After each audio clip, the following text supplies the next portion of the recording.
Well, property tax reform is the #1 priority for many rural Nebraska state senators this session. A bill giving companies incentives to stay or come to the state is the focus for many senators in Omaha and Lincoln. One reason is they're on a deadline. The current bill that gives Nebraska businesses tax breaks expires at the end of 2020. If it does sunset, Nebraska would be the only state in the country to not have a business incentive package. Reporter John Kipper tells us what it could potentially mean if this year's bill does not pass. There may be 50 projects that are going on right now that are in conversations with companies. It would shut down those projects. Chair of the Omaha Chamber of Commerce Board of Directors, Tim Burke, talks in very stark terms. Pass the business incentive bill this session or see many prospective companies go to Iowa or elsewhere.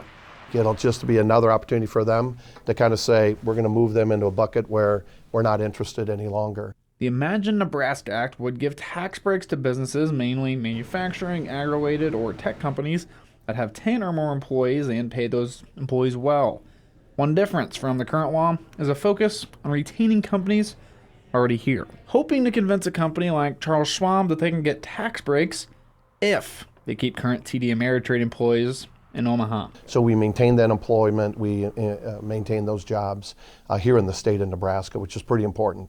Last year, rural senators didn't love the bill, saying there was too much pork in it and calling it a tax reduction for big business.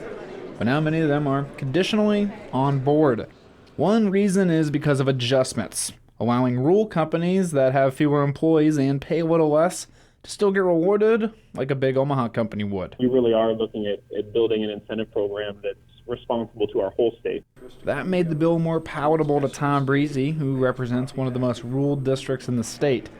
But still, the business incentive legislation only gets done if urban senators agree to property tax relief. If we can't get property tax reform done, the business incentive package needs to stall. In Omaha, John Kipper, 3 News Now.